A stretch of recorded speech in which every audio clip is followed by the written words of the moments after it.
Meeting this morning, April 6th, Thursday, and we'll call the meeting to order. And I would ask, is there any public comments this morning? Is there anyone wishing to address this committee? Seeing none, I'll move into approval of minutes. So moved. Second. Have a first, have a second. Any discussion? Call for the vote. All in favor? Aye. Opposed? Consent calendar. I would move approval. Second. Move approval of consent calendar. I have a first and a second. Any discussion? Call for the vote. All in favor? Aye. Aye. Opposed? Moving right on. Wow, we're moving. Regular. Got a lot of work done already. We've got a lot done already. Our legislature is not here yet, so we'll move on to item, if it's okay with the committee, we'll move on. We want to wait. We want to slow this meeting down. No. Welcome to our meeting here. We'll go to, how about item 14, though? Good morning. My name is Randy Carlton. I'm the CFO. APC Chair Taylor, members of the APC. A little background on this particular item. The authority accesses the bond market to finance the cost of Measure J projects. Issuing bonds is an effective tool that we use to accelerate project delivery, in comparison to the time it otherwise would take to gather up the money over years to fund our projects. The timing of our bond transactions will vary, typically between 2 and 3 years to fund our projects consistent with the project milestones that are anticipated in the board-approved strategic plan. As a point of reference, we currently have 3 bonds outstanding and a total debt of $420 million. That is a large number. Relatively speaking, however, we are not a heavily leveraged agency. We prudently use debt and are always on the watch for opportunities to restructure and refinance our debt to become even more efficient. Today, staff is seeking authorization to issue new bonds that will raise $100 million of funding to keep pace with our project delivery milestones. A few things to note about this particular bond transaction. We call the Series 2017A bonds. The bonds are fixed rate, conventional bonds that will be repaid semi-annually between now and the year 2034 when Measure J expires. The bonds, they're not yet rated. However, we met with Fitch and Standard & Poor's just last week. We made the case to continue our high AAA, AA+ rating, and we expect to hear back from them in time for the board meeting later this month. The bonds will be sold in a public offering managed by Morgan Stanley and co-managed by Alamo Capital from Walnut Creek. We expect strong demand for the authority's high-quality bonds, and historically we have seen our bond sales go very, very well. The market is favorable. Interest rates, as you know, following the election rose. They peaked in December and have since come back down. Again, putting this into some context, rates are still, relatively very low when we look at rates over the last 10 years. Our forecast for interest rates, as translated into the cost of borrowing for this particular transaction, is estimated at 3.23% all-in cost of borrowing. Again, another contextual statement would be that when we look at our existing debt, the $420 million, we look at our carrying cost on that, that's at 3.24%.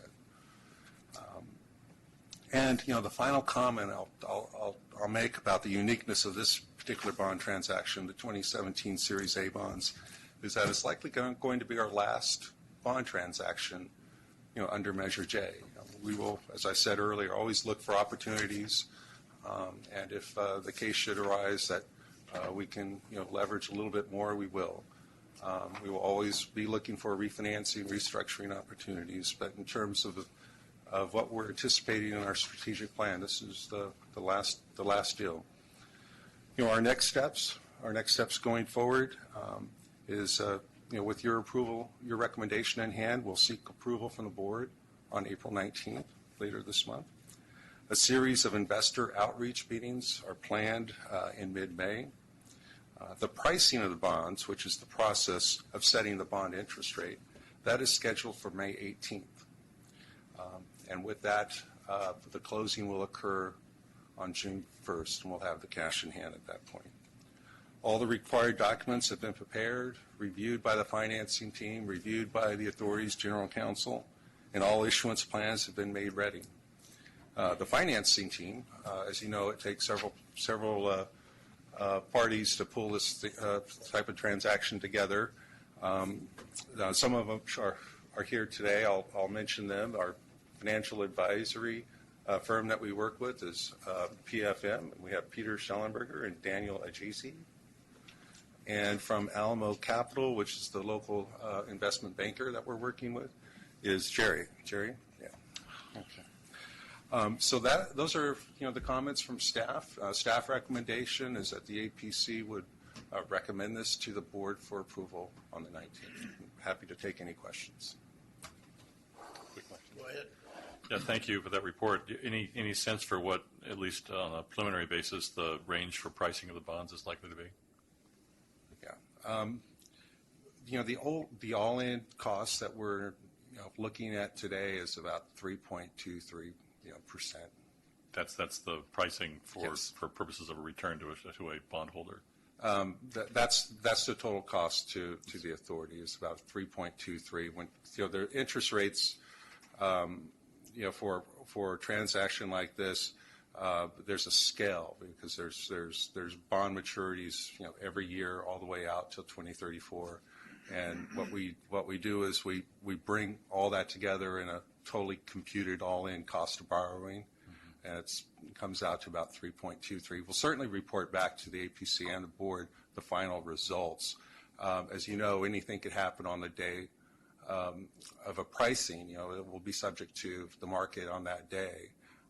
And we'll be marking ourselves against other credits of similar credit quality and negotiating the most favorable terms on behalf of the authority. Okay. Thank you. Appreciate I that. think Peter and Daniel may have found some information. I'm not sure. I think that was spot on. If you want to drill deeper, we're happy to do that, but I think that was. Not today. Thank you. Any other questions? I do. Well, I just want to reaffirm what you did say. For the board, we'll have confirmation that Morgan Stanley and the boys are in our park, We'll have confirmation of our rating. which is, well, which is, that's pretty current. much the confirmation. Yeah, we expect to be on par with where we are now, which is AAA, AA plus. We made the case, and we to the rating agencies. Randy, Brian, and I and Peter met with them, both Fitch and Standard & Poor's. We compared where we were at the time when we issued our last bonds in 2015 to where we are today, and everything has improved since then. So we expect that will be at AAA levels again, and we'll have confirmation for the board. Okay, from When my they own come out of educational value, the day that we sell the bonds, Well, I'm sorry, I missed the first part. The day, from my own educational value, the day that we do sell the bonds, if all heck breaks out with China, whatever, do we have an opportunity to pull out of that at that time in case something really goes away, awry? If the market moves away from us, significantly, and it's not a favorable time, we would delay.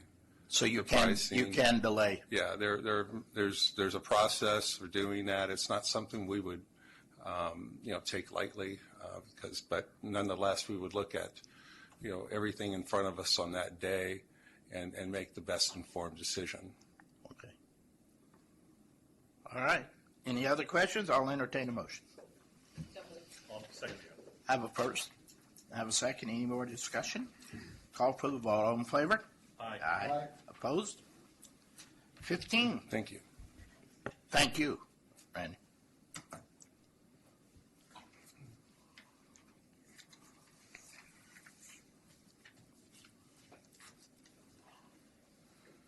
Thank you.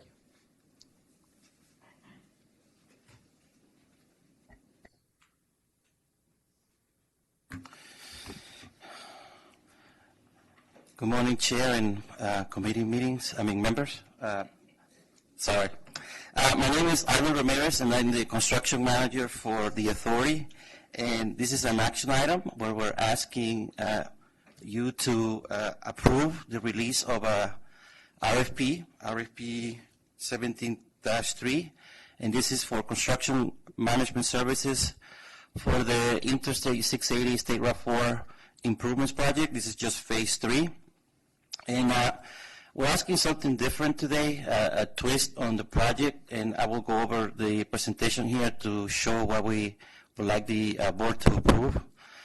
But the basis of it is that we don't have enough money to complete the entire phase 3. We don't have enough money to complete the entire project, which is 5 different phases.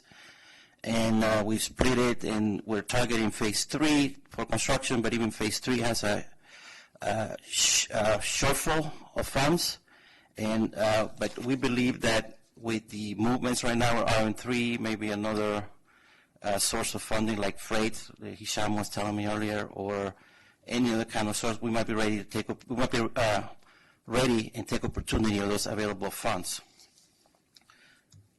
So this is the problem here at the intersection. We have this cloverleaf type of interchange, and that's creating, it's basically the capacity for this type of interchange here has been exceeded, and it's creating backups at peak hours. That backup tends to move onto I-680 and State Route 4 so that the backups increase when into the main line.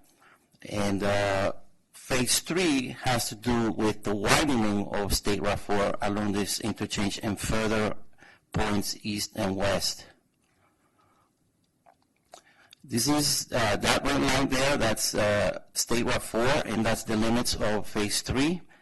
And it begins just, I'm sorry you cannot read this very well, but the project begins just east of Glacier Road and ends just west of Port Chicago Highway. So the phase 3 improvements for the entire project includes extension of the high occupancy vehicle lanes by 2 miles. In addition, we're going to have mixed flow lanes increases, 3.6 miles in the westbound direction and 2.4 miles in the eastbound direction. It also calls for widening and retrofitting of 5 bridges. And by I say 5 bridges, I mean the pair, because there's one in eastbound and one in westbound for each of the bridges. It also calls for raising and replacing Grayson Creek. There's also going to be widening in the inside and outside. The outside primarily to accommodate shoulder width or wider shoulder widths. We're going to include drainage system modifications and enhanced lighting, something that Caltrans is requiring now for projects. High visibility pavement delineation, and also some pavement rehabilitation because some of the roadway it's in dismal condition. So the project overall, its evaluation has been completed. We're at the 95% PSME, and that's why it's at this point that it's put in to bring the construction management firm to help us with the constructability review. We also, the right-of-way engineering, its offers have been made at Solano Way. That's one bridge where there's a storage facility and we have to make some easements. We also are having acquisitions underway for the replacement of Grayson Creek Bridge. The environmental permits, we have submitted the draft applications to the regulatory agencies. And there is some utility relocation, Kinder Morgan and Phillips 56 pipelines, and we're at 100% of the design. And we just recently had Caltrans approval for the authority to perform the advertisement, awarding administration of this construction contract. So the estimated cost for everything that I just described, it's almost $110 million. And currently, by the way, this project is really old because we have Measure C there. But, but overall, currently we have a shortfall of almost $52 million. And just a point to make here, the approach the staff is seeking for this project has been approved by the Transpac board at their February 2017 meeting. So again, I want to apologize about these graphics here because they're kind of difficult to read, but that's basically all we have at this point. We're going to try to make better ones in the future. But that yellow line that will be the eastbound Route 4, that's what the limits of the project that we're proposing. And that point is where we will begin, if we have money for the entire project, where we will be changing the profile of Highway 4 so that we could accommodate the higher Grayson Creek Bridge. So we're not going to be putting and removing something later. That's the point at which we will come back and conform. Over there at, I believe that's Walnut Creek, I think we have two bridges that we're going to be widening. And it's better to do both of them at the same time right now as part of this package because we will take advantage of the environmental permits. If we split them and come back for the later one later, it will be, we will probably require another permit. Same thing with Solano Way. We have some construction easements. We want to take care of them at the same time. We're also going to be widening Peralta undercrossing. And over here with the State Route 4, connects with State Route 242. We don't have to do any widening of bridges because the current bridges are wide enough to accommodate the HOV lane. And the project completes and at the existing HOV lane. So we're going to be widening and just continuing the HOV lane, and that's where the project will stop. So if we proceed with this base work and optional work at a later time. So by the way, so what I just described there, the last few slides, was the project for Phase 3. If we get additional money and we are able to execute the optional portion of the work, then we're going to complete the entire project, which is what I described in the earlier slide. So this schedule here is just for that Phase 3 portion of the work. And so we will hope to be in construction by August of 2018. Funding, we expect funding to materialize sometime in late 2018. Should that happen, then we will continue construction and maybe the completion date will be extended from what is shown here. So with that, we ask that you approve this RFP, which takes into account this strategy to do the optional, the additive work bid. We expect the RFP to be released after the board meeting, should the board approve this strategy. We will begin evaluation of the proposals the week of May 22nd, and we hope to approve or bring to the board for approval the construction management services contract at the July 2017 meeting. So with that, I'm going to open it up to questions. So this is just to authorize the release of an RFP, right? Yes, but so with the release of the RFP, we're going to instruct the construction management firm to help us with the bidding alternatives, how we're going to accommodate the entire construction package and the bidding of it. So we're going to go along in this direction for the project as well. So that's what. No, I understand, but this particular authorization is just to release the RFP, right? Yes. So contracting with whoever is chosen will be Next step. a future step, right? Right, because we will have to put it up to bid, and then we'll have to receive the lowest bid, and from there we will issue the construction contract Right. itself. And the budget for this right now is a little over $12 million for CM services. That will be for the entire project. Right. Yes. So this RFP will have a base work as well, and then we will also have an optional work, another task for the remaining portion of the work should we get the funding, and we're trying to proceed. Okay. Yes, thank you for that presentation, and humor me, I'm the new kid on the block here. I assume we've known about this $52 million shortfall for a while, and just curious what prospects we think we have for being able to come up with or find the money between now and, I guess, next year. It's actually, upon recent analysis, it's more like $57 million shortfall. The slide deck was not updated based on that. It has to do with escalation and some refined guesses on the ultimate costs. We've known this for a long time. So when Caltrans informed us at about 65% in the design process that Grayson Creek Bridge could not be widened, that caused that shortfall.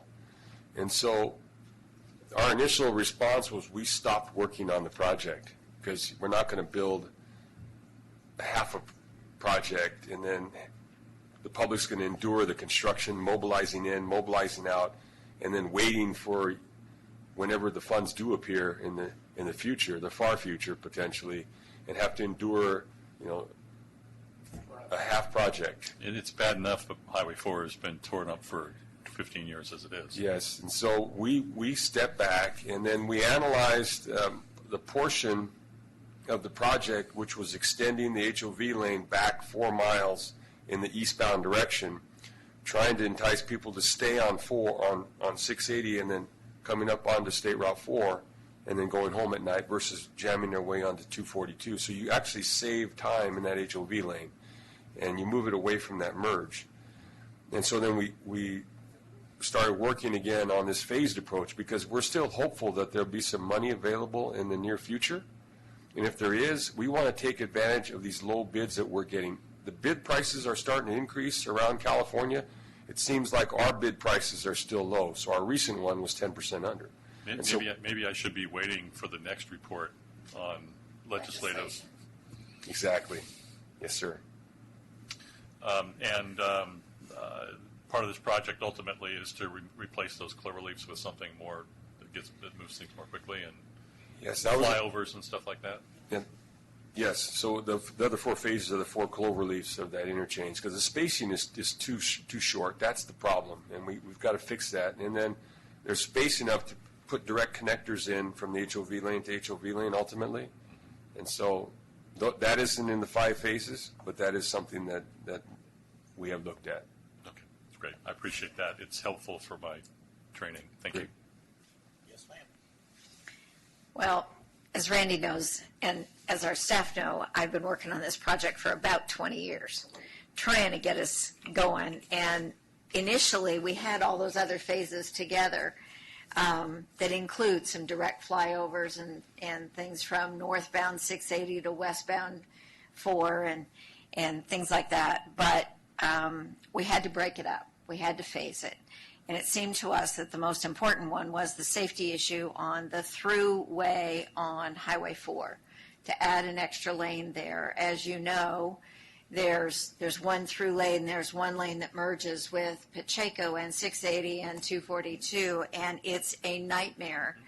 And to give us a little bit of a buffer there, we thought having an extra lane there that would become the HOV lane would be very, very helpful for the safety through the 680 interchange. Unfortunately, the Grayson Creek Bridge and the fact that Caltrans refuses to fix a substandard bridge that is impaired and is structurally not as sound as it should be.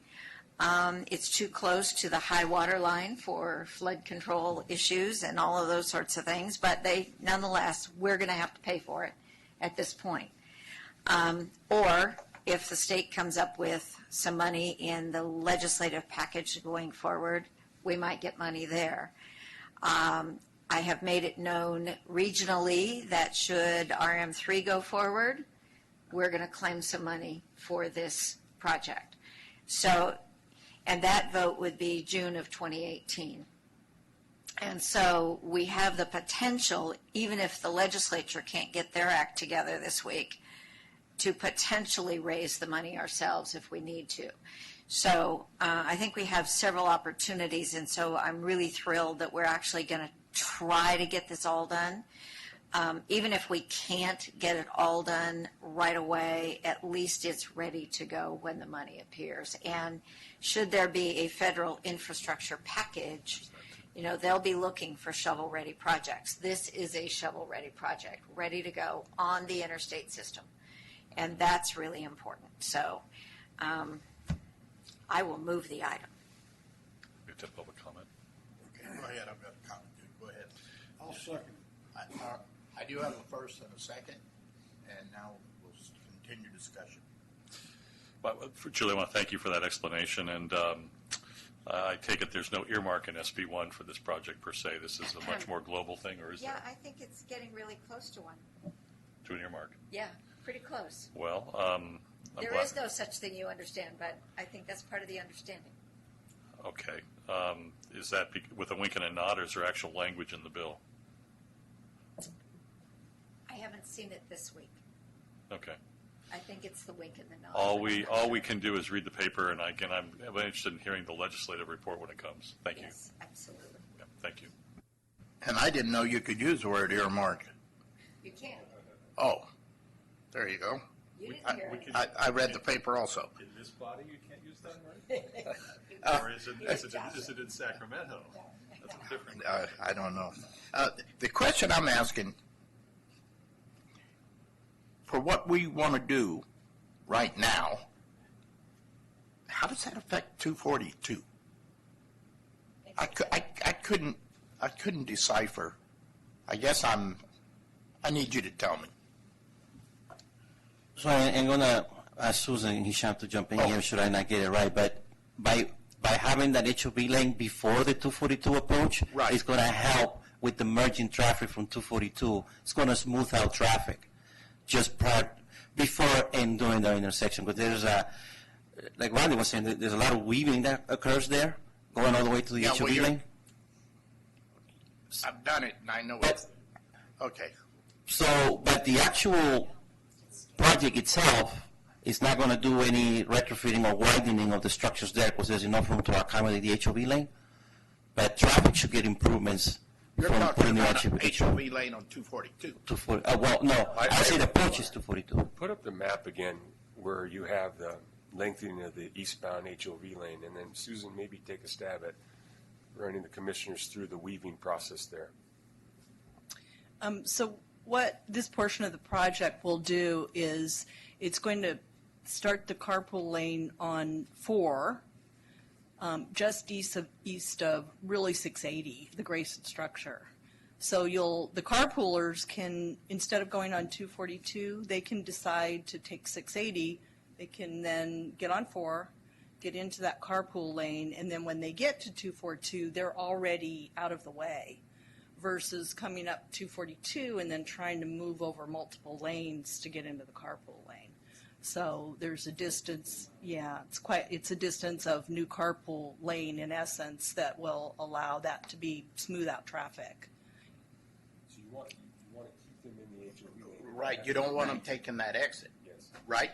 Right. And all that, merging, you're probably well acquainted with it. When you come on 242 and everybody's trying to position Oh, God, yes. to get over. So that'll eliminate the carpoolers trying to be part of that group merging over, some of them. It'll reduce it. It'll So reduce this it. project, Bob, is trying to make your life easier Yeah. going out to Brentwood. Well, that's why I'm looking at it. We did look carefully to make sure that everything we're doing will mesh nicely with our operational improvement project that we're looking at 242 and then up and over the hill. We have another project we're doing some preliminary studies on that will address more of the issues at 242 Because and over the hill. 242 is going to do nothing but get worse. Yeah, 242 will be, it's projected to So, become very so congested. what I'm hearing is that this is going to help, and yet this is still not going to interfere with what's going to have to happen with 242, correct? No, we're meshing those Yeah, projects yeah. carefully together, what we're going to do. We need to make sure we don't, yes. Right. I do have a first and a second. Any more discussion? Call for the vote. All in favor? Aye. Opposed? Will this go up before the board? Yes, it would. Can we make sure it's, I don't know, not as, maybe in the report we can make sure we know what we said? like what you just explained, is that, Yeah, we can add some benefits. could you add some benefits to Yeah. that? Because I'm sure if I ask it, I'm sure somebody else would.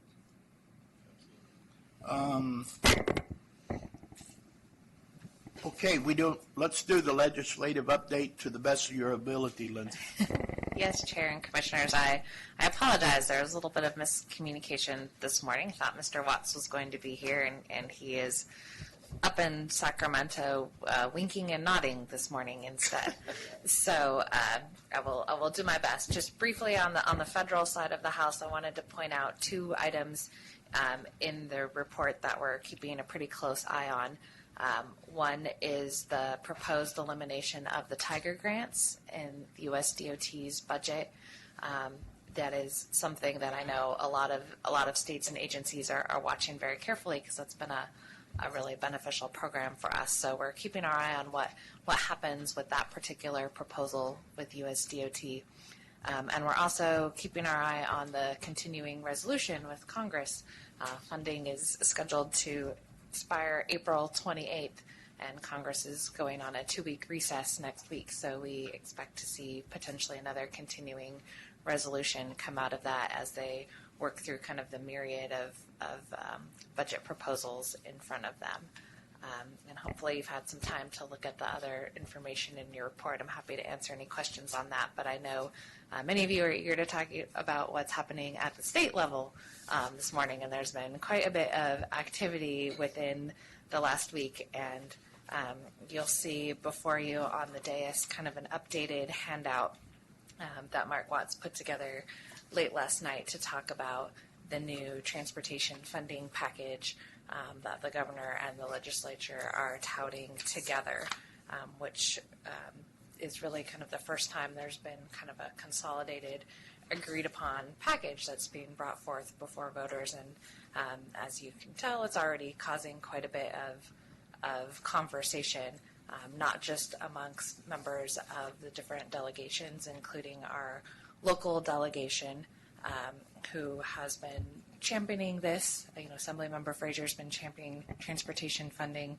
for quite a while, but among some of our other delegation members who are in discussions about various aspects of the bill, some of them with concerns, some of them with things that they would like to see happen as part of that. And I'm sure there's quite a bit of back and forth maneuvering and jockeying this morning among many different interests up in Sacramento, as the bill is scheduled to potentially go before the Assembly as well. Do you want to add any notes to that before I move on to some of the other bills? No? Okay. Senate Bill 1. Senate Bill 1 is a bill. You have the numbers in the back in Mark's write-up of what you would get if this would pass. It's a $52 billion package over 10 years. In an environment of a supermajority in our legislature, it's still not a slam dunk. And so we have been asked to present to two of our legislators, Assembly Member Tim Grayson and Assembly Member Catherine Baker, and we talked about the bill.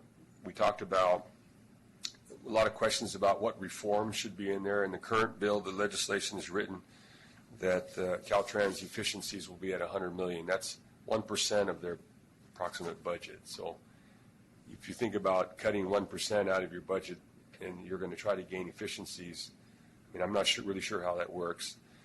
They asked for reform ideas for legislation, but it's difficult to legislate good behavior, let's say, leveraging, getting the E76s approved faster for local agencies, staffing up in areas, because the way the funding has changed in California, more money is generated at the local level, and a lot of infrastructure repairs and modifications are done as local agencies move forward with their funding, because their constituents are asking for improvements such as 684. And so we take the lead work on that, but we've still got to go through the approval process. And if there's not enough people there, it takes forever. It's kind of like we'll talk about the NEPA delegation was signed.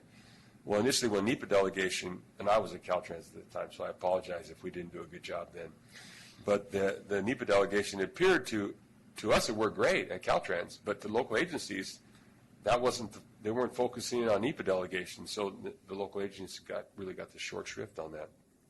And so that's changed over time, and that's kind of balancing itself out. But our concern is, if you're going to give the state a lot of money, you're going to give, but there's no reforms, how do you, number one, make sure that all those dollars are used to fix the pavement, because that's what it's supposed to be used for, and not used for something else. So there's constitutional amendments in there, at least to make sure that these funds aren't diverted somewhere else.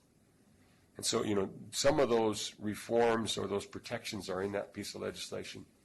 But I guess this is a long-winded way of saying it's not done yet, even though you've got a majority, supermajority in both houses to pass this bill, and that's all it takes. And so some of our legislators here are holding out, and they're holding out for their vote for some of the things, such as maybe 684 funding shortfall. And so we're lucky we have a good relationship with our legislators in our county, and they're really scrutinizing the package and making sure that we get the things that we need in order to move our program forward, and I'm very appreciative of their support on that. And so that's really where we're at, Senate Bill 1. They have to take action on Friday. Yes. Let me ask you this, and maybe you didn't know it or not, but I noticed Glazer is wanting BART. How does BART get in this? So Senator Glazer wants in here, in this legislation, no BART strikes. The governor said that's a non-starter, so he's now negotiating down south with another legislator to try to get his vote changed. I'm not sure if Kansamia, is that? I don't remember. Yeah. Is he what? He's negotiating with the Republican. Yeah, Republican. Yeah. So, may I ask, keeping score, how many votes short are they on both sides of the House and Assembly? That's what I was hoping our legislative advocate would be able to provide to you this morning, and I'm happy to report back once I get an update from him. It's very close. Have Yeah. we voiced to everybody CCTA's position, to all the right persons? We are doing our best to tell anybody who asks what our Right. position is on this bill. Okay. We support the bill, And we're actually, but we're asking for some changes as well. and actually that is an action item on this today. Right. We'd like APC to consider a support position on this piece of legislation. Oh, so, okay, did you ask that? Okay. There's several bills we're going to ask you for position of support to the board. Right, This is but- just one of them. But this is one of them, but we need to do this like now. Am I correct? Correct. Well, we have a support position on SB1, correct? The original Original bill. version, So this is a yeah. little bit different. Okay. But if you, so Commissioner Trotter, if you think about this, they're negotiating with Republicans because they're not holding all the Democrats, because they have a supermajority of Democrats. Really? Yeah. I mean, just let me ask, again, it's a question. I know Steve really well. I mean, many of us know Steve well, but he's from La Miranda. I'm from La Miranda. We go back a long way. Is he going to accept the political reality, which is what he wants, he can't get on a spending bill like this and come on board, or not? And does he still need some urging? Yes, he does. He needs urging. I mean, is he part of this effort? Is he part of this effort with regard to, having some language perhaps that gives us a better chance at getting funding in his district for things like the 680 Highway 4 improvements? Is he part of that dialogue? No, sir, not yet. His position is very clear. He wants the provision of no BART strikes in this bill, and He's obsessed with BART. he's not getting it. Hey, I understand Steve's concerns here.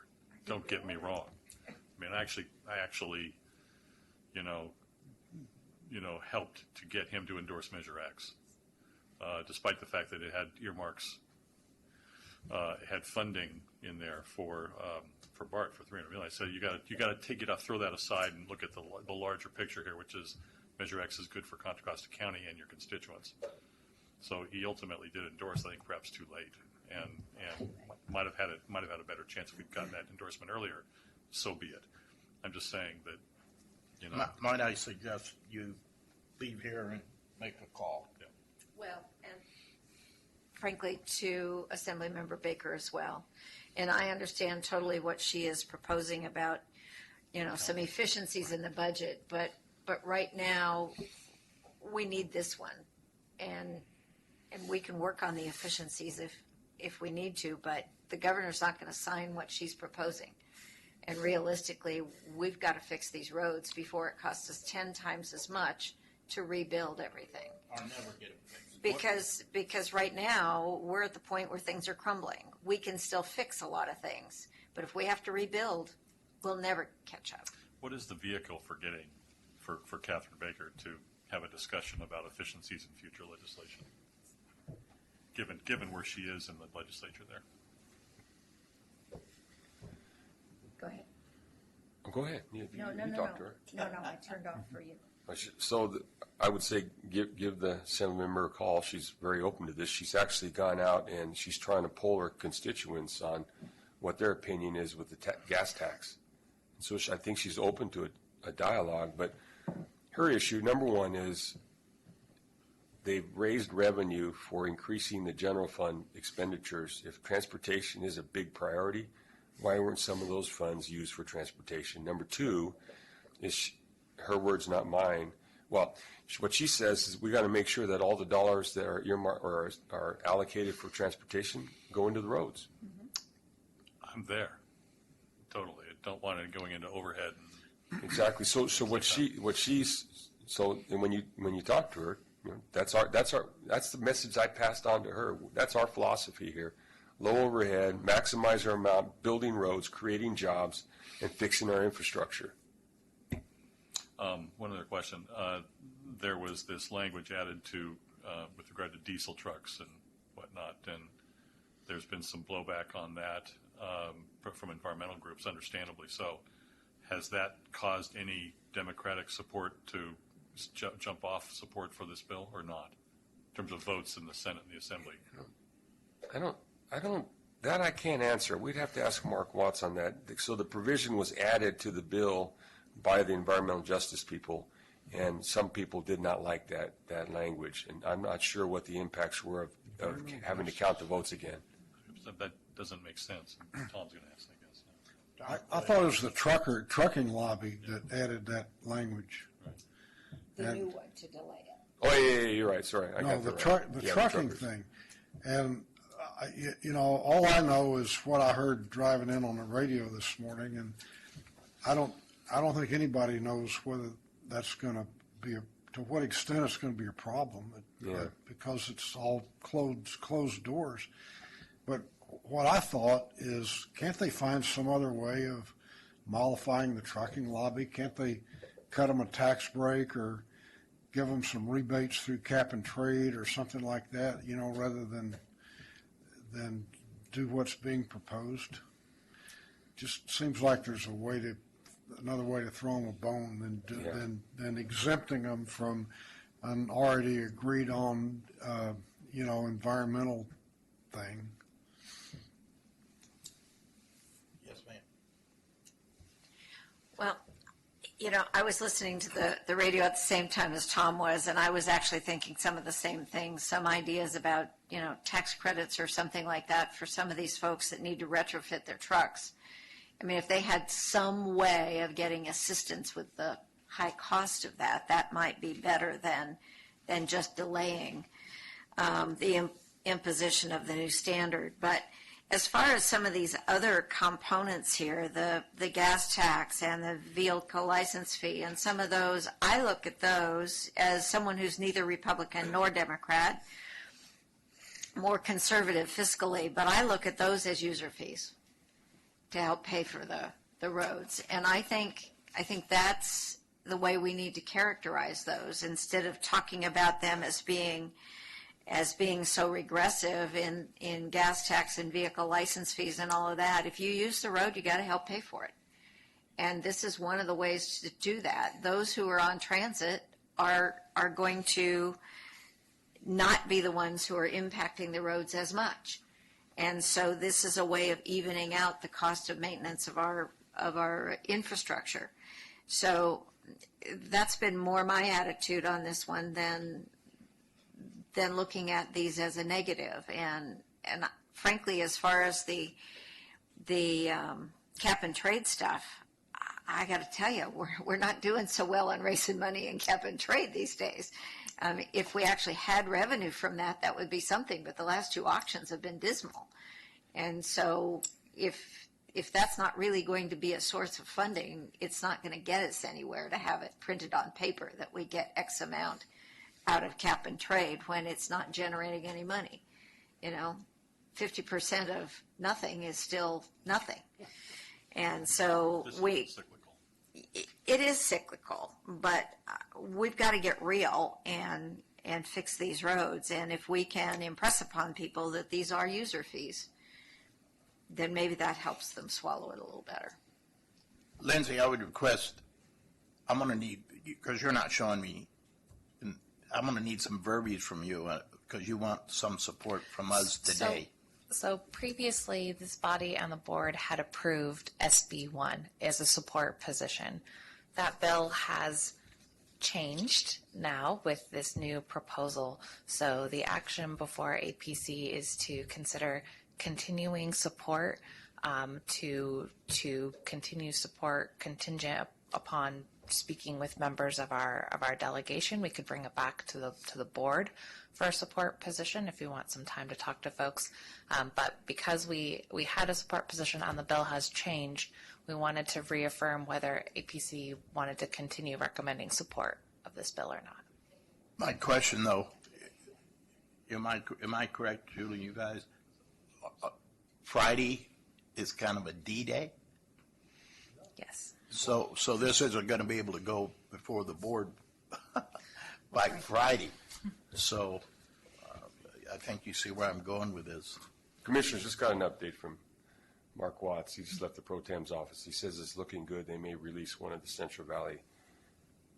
Say that again. You want to repeat that? Looking good. Just left Pro Tem's office. The Assembly may release one Central Valley dam. That would leave them at the 54 needed. So as I said, but I knew it was close. I just didn't know the number.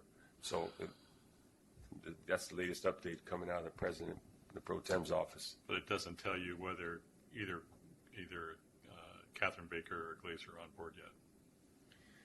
But at the end of the day, if the bill passes, You don't the care. bill passes, right? You don't care, Yeah, but you don't know. I don't know that.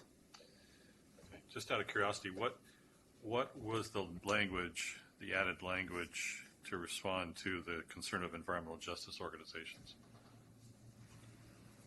It was what was introduced, I believe, by the diesel lobby folks was a repeal of something related to truck idling in neighborhoods in and around ports. So I'm not 100% sure what exactly that was, but it was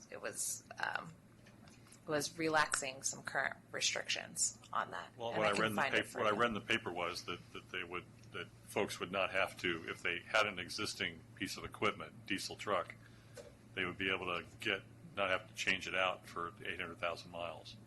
That was what I've read about. That doesn't sound like idling in ports and whatnot.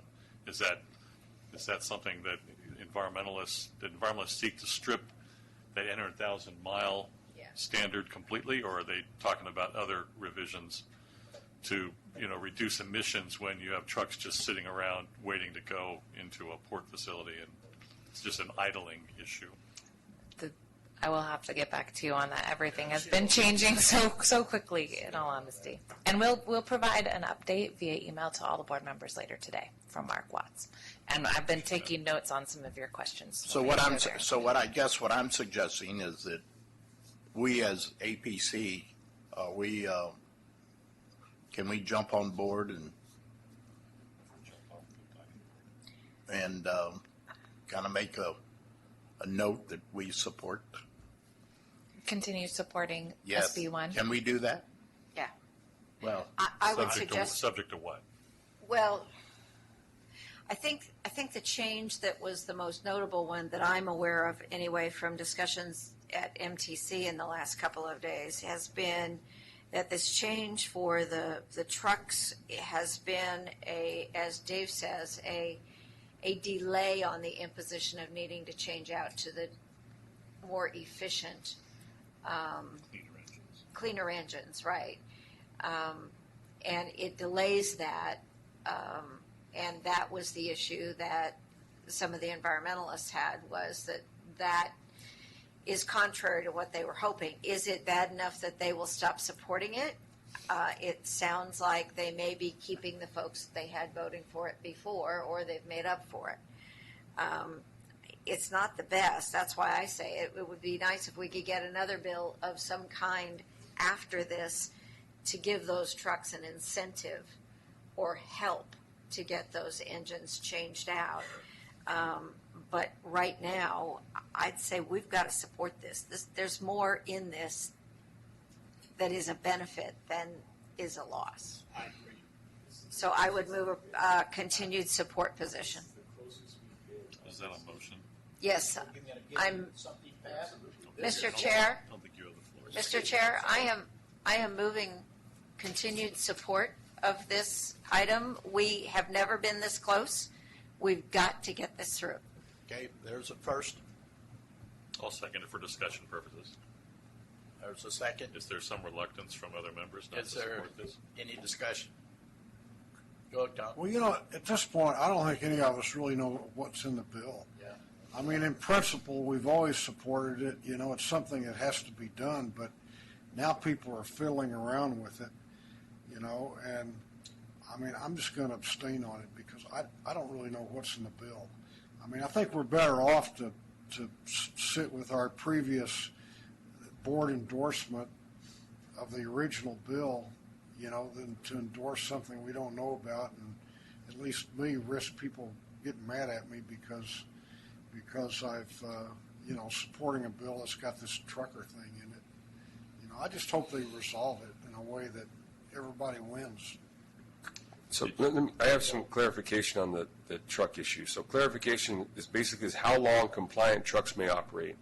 So I asked the question, what is the issue with the environmentalists? Applies to older trucks, not a new exemption. But the environmentalists are seen as a way to keep dirty trucks on the road. The CARB chair has weighed in support of the language of the bill. So the CARB chair has weighed in supporting this language. And there it is. They didn't say why.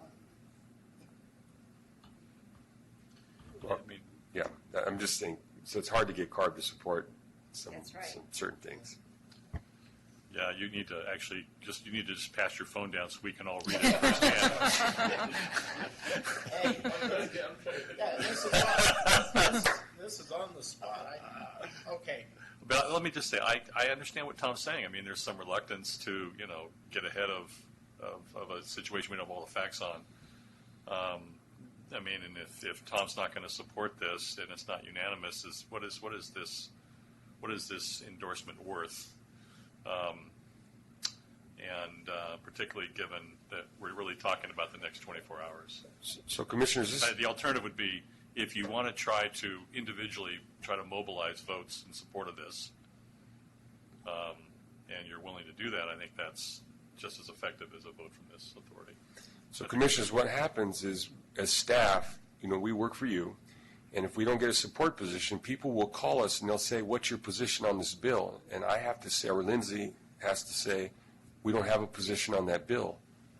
And so I think in concept, the board has always been in favor of money that has been directed in the proposals to doing what we need to do, and that's fix it first. The expenditure plan that was developed over months focused on fix it first as well. I mean, the whole premise was we got to fix what we own, what we have now.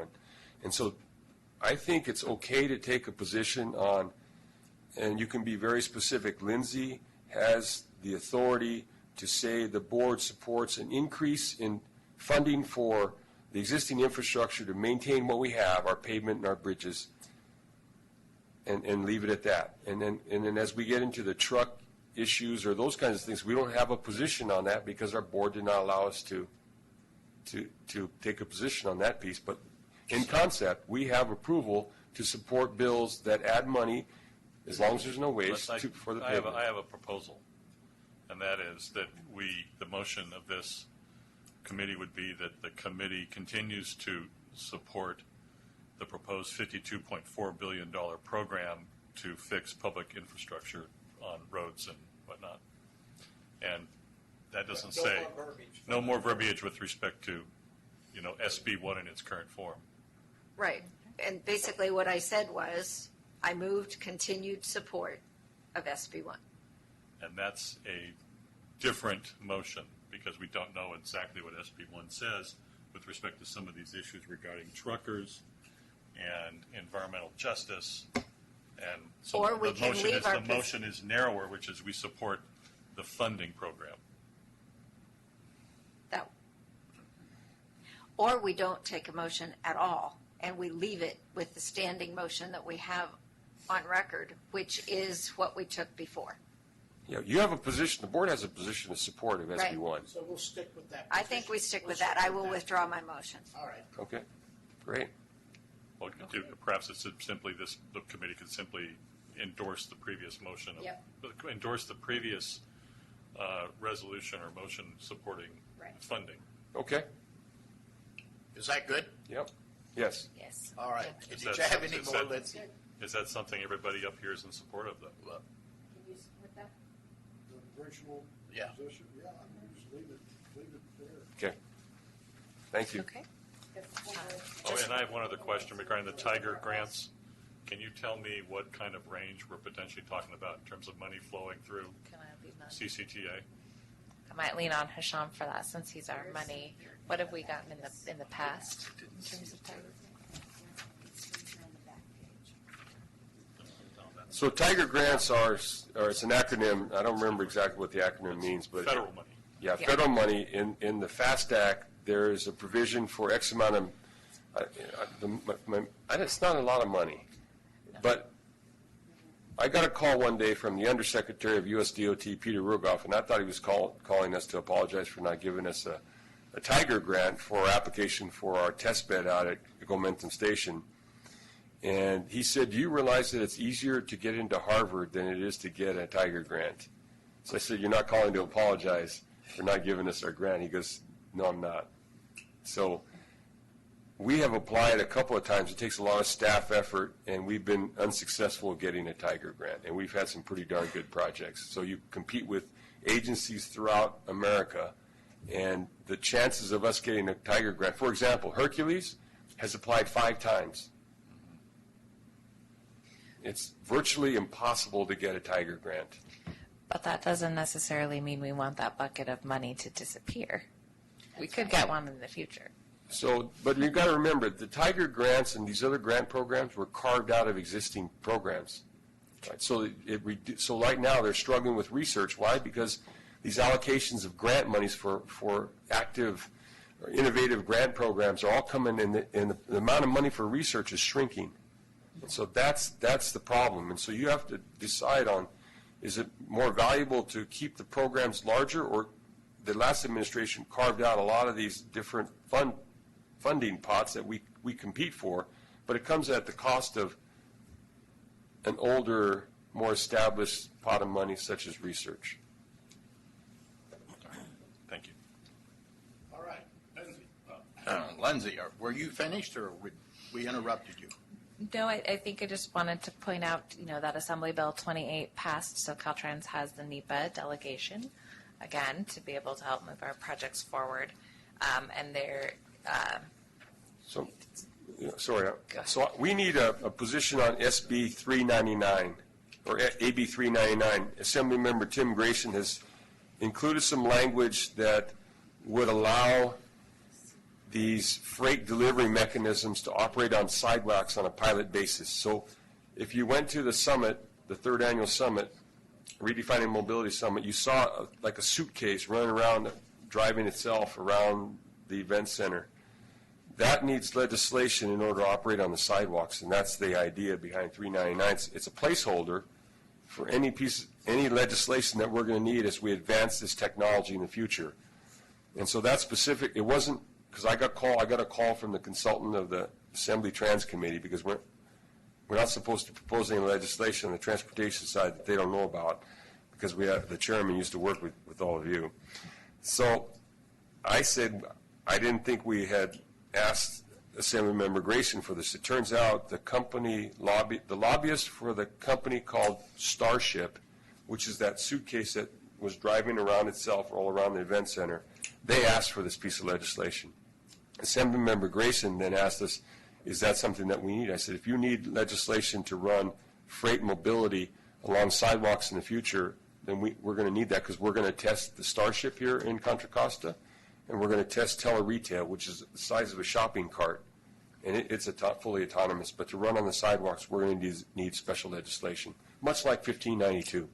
So what we're asking is support to push it to the full board to get support on this piece of legislation, so that, once again, Lindsay and I can say, yeah, we're in full support of that piece of You need that legislation. today from us? No, not today. We just need your approval to go to the board. This is not urgent. It's not going to be moved as part of any other bill, but it's idling out. It's sitting out there. So, So it's up to APC whether you'd like to take a position on that today, or whether you would like to wait until it gets amended. I would suggest we recommend this to the full authority for approval and support. so is this a motion? Do we need Yes. a motion? Okay. I have a first. Tom? You okay? You're my second? Yes, I'll second. I have a first and a second. Any more discussion? We'll call for the vote. All in favor? Aye. There we go. Opposed? Nada. Okay, and the other bill on here, the new bill of interest is SB 423. This is a reintroduction of some legislation that was introduced last year requiring, design professionals. It gives them additional insurance. Sorry, I'm a little rattled this morning. And this is a bill that the authority ultimately took a support position on last year, but it is a bill that the Self-Help Counties Coalition strongly opposes because it puts a burden on agencies like ours. Do you want to expand upon that? Yeah, so this is the bill that Commissioner Arnerich said, hey, I'm supporting, I'm going to help write this language. So Self-Help County's position is insurance is available to consultants, and so it's duty to defend. It's the duty to defend bill. And so we were in a tough situation because one of our commissioners is in support of it, and the entire rest of the self-help counties are actually, you're correct. It's pretty strongly opposes because there's insurance that's available, according to Executive Director Keith Dunn. And so ultimately, the previous version of this bill, you supported. Yeah. Ultimately, we ended up taking a position of support near the end. And this is something that we don't have to take a position on today. It's something that we just wanted to bring to your attention, and perhaps we can have a more robust discussion about it at the next meeting when Mr. Watts is in attendance and can explain all the nuances. That sounds better to me. Yeah. I'd like to see what happens Friday before I start delving into other things. Okay. And that concludes my report, unless anyone has any questions. Any questions? I think we kind of wore you out. All right. In fact, that's the end of the agenda, except for closed session.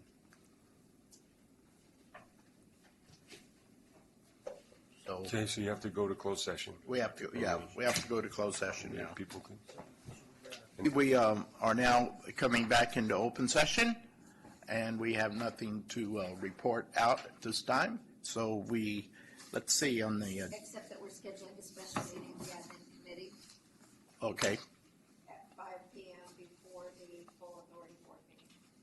So we'll need to get that posted. you'll need that posted, yes. Thank you very much for the call. Any correspondence, anything else anybody wants to say? Chair? None? Commissioners? None? Motion to adjourn. Motion to adjourn, so accepted. We're adjourned.